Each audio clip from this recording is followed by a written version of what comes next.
Hi everyone! I thought I would make a video using this card that I made a while back actually. I showed it on my Facebook page and on my blog, but I did not make a video for it. I think I showed it in a video on a different card made with this stamp set, but I didn't do a how-to video on this particular card by itself, and as I'm cleaning my desk I realized I have a card kit for this card sitting here. I've got two of them left over from a stamp camp, and so I thought I'd put them together, and then if I'm going to put them together I might as well do a video on it, because a lot of people like this messy paint look and are afraid to try it. A few people at stamp camp made the same card, and instead of painting it like this, they did kind of a clean version where they painted it straight as if not messy, I guess. And it looks nice too, but I kind of think it's fun to try something new, and so I thought I might as well do a video on this as I'm putting together my cards. So we're all stuck in our houses, and you know, it's a good time to get some things done, so cleaning my craft room is on my list, and I hope we can all get some creativity in while we are at home. Okay, so I am starting with some gorgeous grape cardstock, and I've already, for card class, I do a lot of stuff ahead of time that they already know how to do, like embossing. So this is embossed in the basket weave embossing folder, so you can kind of see that. And so I'm going to go ahead and lay that down just to get this piece off my desk, and I don't have to worry about it.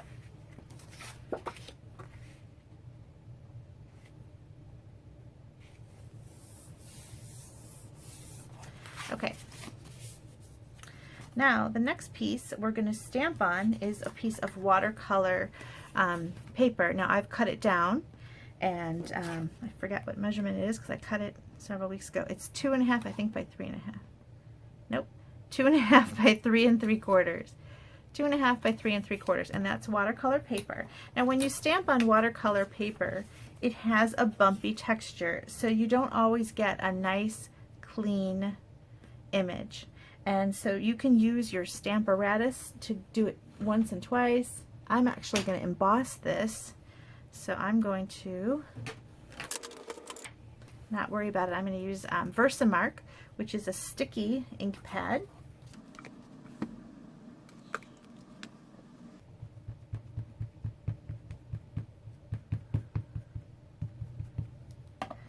And then when you put it on your cardstock, right in the center,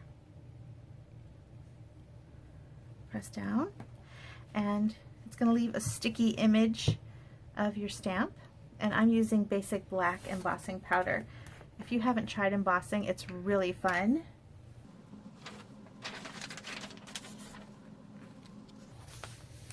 So here's what you do. You're going to put that sticky image, you can't really see it, maybe you can kind of see it a little bit, and you're going to sprinkle this powder. Some of you have embossed a million times, but I actually have a couple new stampers in my group, and so this is something that I would love to show them once we are not quarantined in our homes, or at least just kind of social distancing ourselves. So I hope that when we get back together we can try some embossing with my new people. Okay, so this is what you do. You kind of sprinkle your embossing powder, and the powder sticks to the sticky image. I kind of flick it on the back to get rid of any excess. Now sometimes there's one or two, and you can use a little paintbrush or something, or toothpick, to get off the one or two little stray flecks of powder. So there it is. And now I'm going to just put this powder lasts a very long time, and you're just going to put it right back in the jar. And here is where the fun begins. We're going to heat this up with our heat tool. Now the heat tool gets really hot, so you can use something. I have a little skewer from, you know, like sometimes I make fruit skewers and things. I'm going to put it right here and hold it in place, and I'm going to heat it up with my heat tool.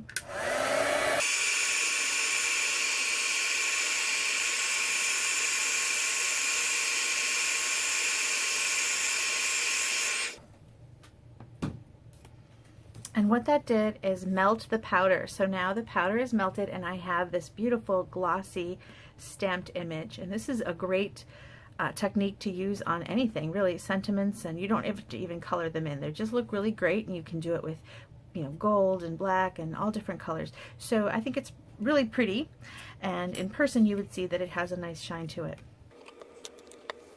Okay, so now we're going to go ahead and paint this. What I'm using is a Stampin' Up! Aqua Painter, and when you buy these you get 2 in a pack. And I'm going to use ink directly from my ink pad. Now I paint with my ink pads constantly. I make lots of watercolor pictures and cards and things, so I paint right out of my lid. If you don't want to do that, I understand. What you can do instead is grab a block and press it in and gather some ink on your block, and then you could set up a few of these and use those as your ink palette. So I'm going to go ahead and get my little colors out. You know, since I have Gorgeous Grape on a little block there, I'm going to go ahead and use it. And that's Granny Apple Green, and this is Daffodil Delight. Okay.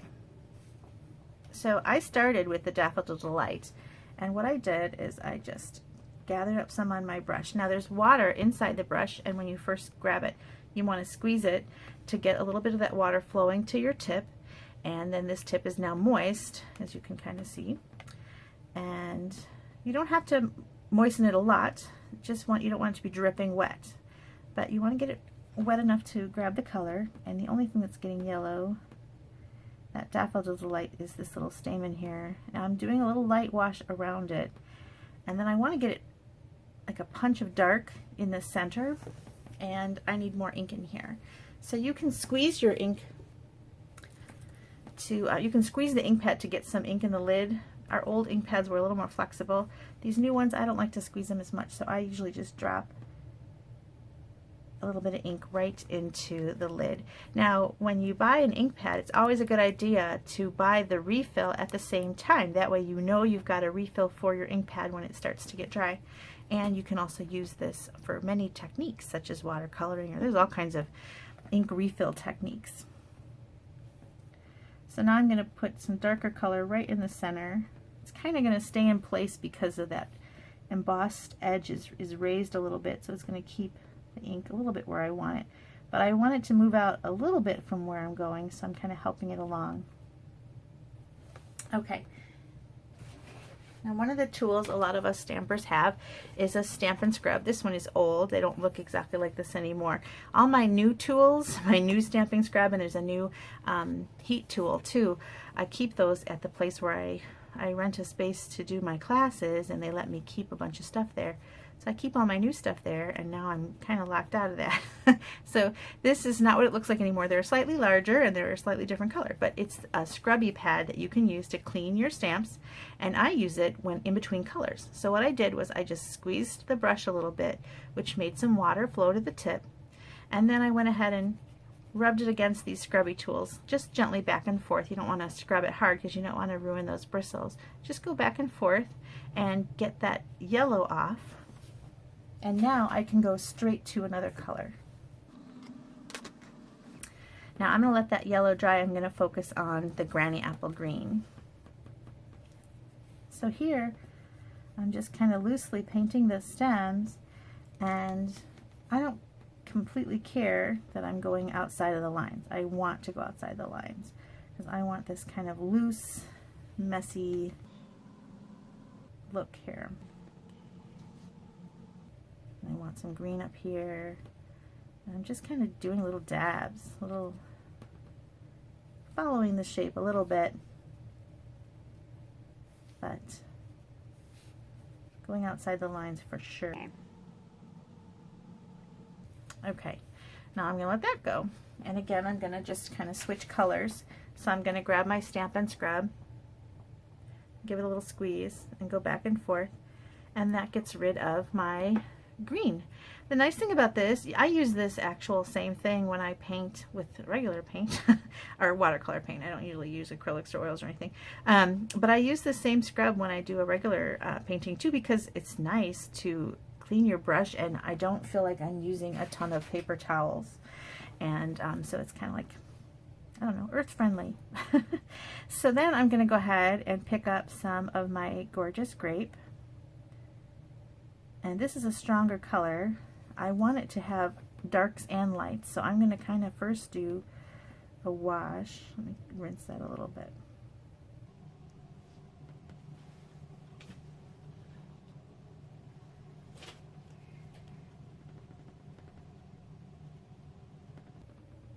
And I'm following the shape of the flower, but I'm not going in the lines by any means.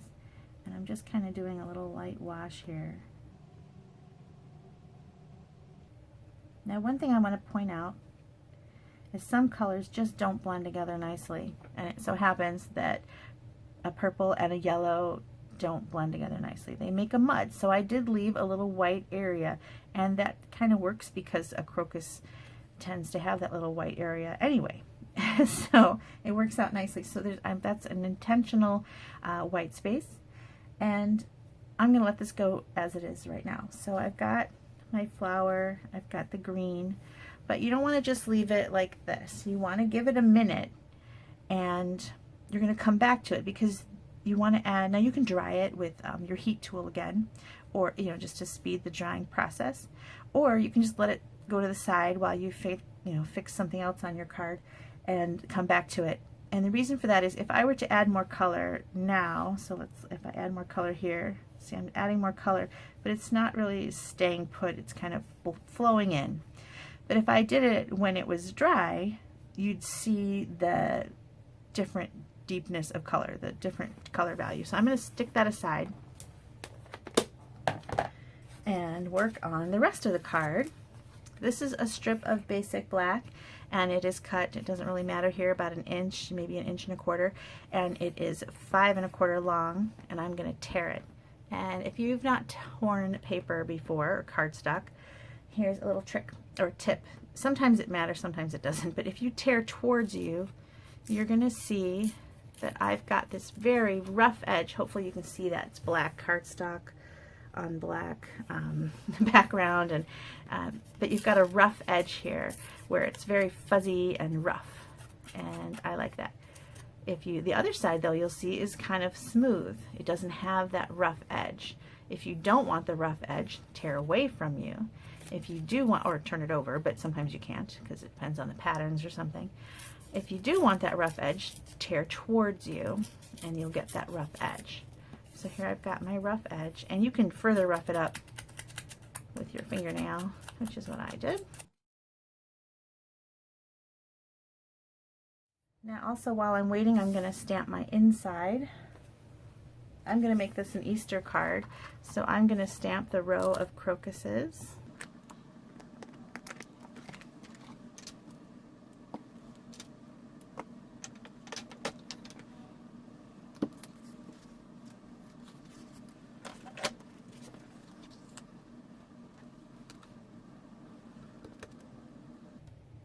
And I'm just doing those in the Daffodil Delight. And then in black, I'm going to stamp my sentiment.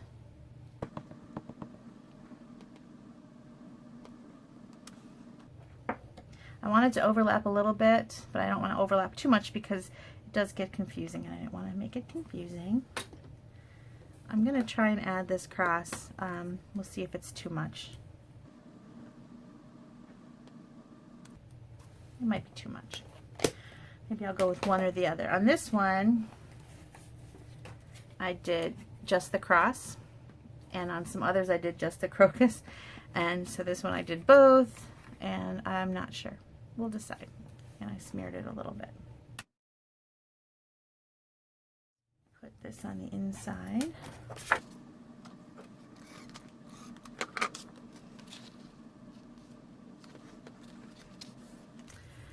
Okay, I probably should have put a little more adhesive on here. I usually don't put a lot. Let's see if I can get it off.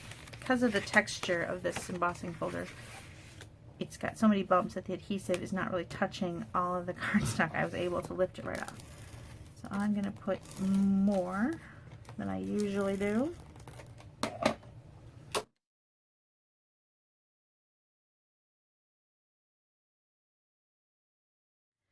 Okay, now I've got my little strip of paper here left over from when I cut up the piece for my image, and this is going to be my sentiment. Now the stamp set I'm using is called Easter Promise, and it is a beautiful stamp set, especially if you love to color.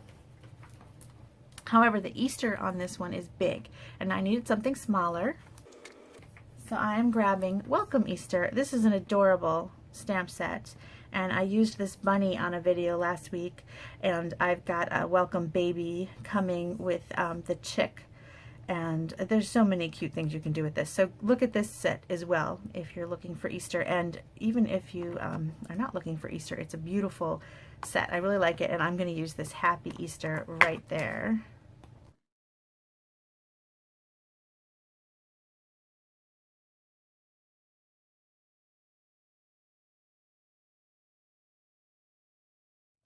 You know, maybe I should have embossed that so that it would be shiny like the flower. So maybe on the others I'll do that, but too late for this one, and it looks really good. So I'm going to leave it. Okay. Now we're going to flag the end. There's a few different ways you can do this. You can use, I've heard people tell me, use a square punch and put it in at the end, and you'll get that nice little cutout. Or I actually have a little banner punch that I've turned into. Here it is. I just didn't see it right away, and I just wanted to do it. But it's the triple banner punch, and it makes these little cutouts, but the smallest measurement they give is 1 inch. And I went and put a Sharpie on the inside, on the back, that is 3/4 of an inch and 1/2 inch. And I could have used that because this is 3/4 of an inch. But I did a pretty good job, so I'm going to just go ahead and use it. So I think this is now dry. So I'm going to show you how you can go back in and add more color on top, and you're going to see that depth of color. See how it's darker? It's not just blending in like it did before. And I'm going to go ahead and just add some little deeper highlights. Just kind of move it around. This needs a little more water, so I don't want to squeeze it over my project. So I went off to the side and just move it around, get some darker areas. And then what I also did is I flicked some water. So I picked up a bunch of the ink and water, and I just sprayed it a little bit around. You don't want to go too crazy. My gorgeous grape off. It's a really deep color, so I might need to squeeze a bit of water on there. So there we go. And I'm going to go back in and add some darker greens.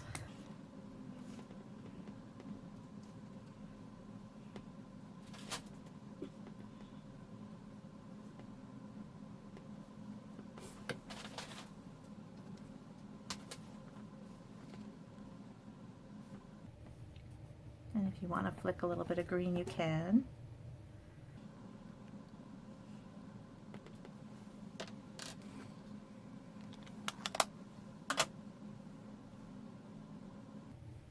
So I'm going to let that dry just a minute, and through the magic of TV, it'll be dry next time you see my hands. Oh.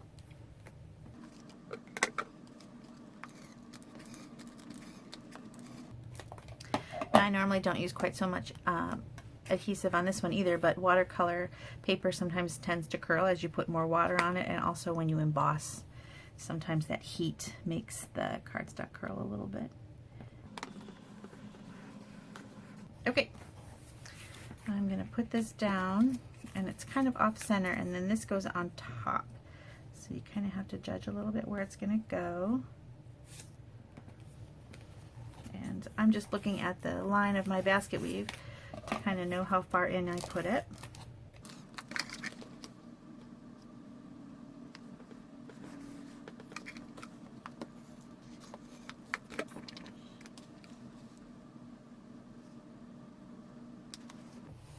Edged it with my little piece of torn cardstock. Now this is going to go on top, and just for fun I popped this up a little bit with a dimensional.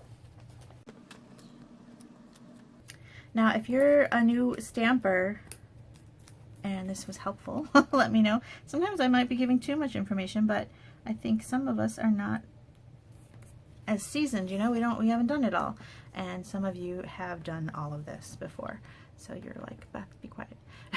So I'm just going to tie a little bow. If you're new though, I want you to know that now is a great time to get some good deals. Stampin' Up! Is having Sale-a-bration, and there's a couple good ways to take advantage of that. One is if you're shopping, with every $50 you purchase, you can choose a free item to kind of build your stamp collection. There's a really good sentiment stamp in that collection. There's really pretty florals, and there's all kinds of good stuff, paper, that you can choose as a free item during Sale-a-bration. But the best deal is joining during Sale-a-bration. When you join during Sale-a-bration, you get to choose any current $125 worth of products, but you only pay $99. So that's pretty cool. You get a discount right off the start, and they ship that free the first time, so you get free shipping on that, and they'll give you some business supplies and stuff for free too. So you're just paying the $99 plus tax, but you don't pay any shipping, and you're going to get $125 worth of products. And the awesome thing is you get to choose any of the products you want from the current collection of products. So it's a really good deal. And then for the first quarter that you're there, you can get a discount. You're going to get a discount on everything you buy, and you can decide, you know, how much you're going to buy. You can buy nothing else and just get that first initial deal, or you can buy a lot. And then if you decide to stay, you get to stay the first quarter. So you buy whatever you want during the first quarter. Now, if you sell or buy $300 during that first quarter, this is US, there's different deals in different parts of the world, but in the US, $300 in the first quarter that you're active. So that would be, let's see, we're in March, so April, May, June. So by June, if you spend $300 by June, then you can stay on for another quarter and buy whatever you want during that quarter, and so on and so on. And if you come to a quarter where you don't buy anything, nothing bad happens. You just simply fall off the rolls of active demonstrators. You just become an inactive, and that's it. So you just stop getting your discount. So it's a good time to just buy. So when I joined, I wanted colors. I wanted all the ink pad colors. So I joined, and I told myself, I'm just going to stay until I get all the color families. Of course, that was 15 years ago, because, you know, they come out with new stuff, and I wanted new stuff, and so I started doing classes so that I could pay for all my new stuff. But you don't have to do that. You can join and just, you know, get what you want, and then maybe you've got a couple friends you like to stamp with, and you can put orders in, and you can, you know, you're not really selling to them, but you can say, hey, I sell this stuff. If you're interested, I'm putting in an order. What would you like? And you can sell a little bit to your friends, and, you know, get enough to make that quarterly minimum, and then you stay a demonstrator and keep getting the discounts on the fun products that you love. So it just makes you a smart shopper. And, you know, you can contact me with any questions about that. I'm happy to answer it, or I have a join video you can watch. And that deal for the join deal in Sale-a-bration during this time, it's always a great deal. The $125, you only pay $99. But if you join during Sale-a-bration, which we only have like maybe, I think, a week and a half left of Sale-a-bration, if you join now, you get, let me show you, an additional adorable paper trimmer. This thing is so cute. It's a tiny little guillotine style paper trimmer that is really fun addition to your paper trimmers. This is something you can put in your pocket, well, not your pocket, but your bag, and you know, bring with you if you're going to go and do some stamping with a friend, or just have this on your desk for those small little cuts and snips that you want. You don't want to have to get out the big cutter. So that's a great thing. And you get a free pack. This is an awesome pack of the papers that are currently in the Spring Mini. So you're going to get like a sampler of everything, which is awesome. So there's lily pads, and there's a floral, there's a Hawaiian set right now that's really awesome. There's this really cute birthday set for kids. There's a masculine set with plaids. You're going to get this paper sampler, and there, look what I made. Your choice of an extra stamp set from the catalog. So go pick the most expensive one you can find. So you're going to pick the most expensive stamp set on your wish list, and you'll get that in addition to the $125. So it doesn't count towards that. This is just in addition to what you've picked out already. So this is a great time to join. I highly recommend it. There's no downside. You're going to get your purchases for free. Not for free. I'm so sorry. Not for free. You're going to get your purchases at a great discount as long as you decide to do so. And when you decide to stop, it's done. You don't have to have any forced purchases, and that's it. You just are no longer a demonstrator. Contact me really if you have any questions at all, or click my look for my join video, or click the join button at my blog, bestpapercuts.com. It is such a great deal. You're gonna love this stamp set. Maybe think about adding that. I hope you like this little painting technique. I hope that when you look at stuff, you check out embossing powders and that heat tool. If you don't have that and you're thinking about getting that, that would be a great thing. If you have a list that's over $100, it's a no-brainer to join because you don't have to ever buy anything else. So think about it, let me know, and it's ending soon. Hope you like the card. Sorry I sidetracked into the join thing. Thanks for watching. Bye.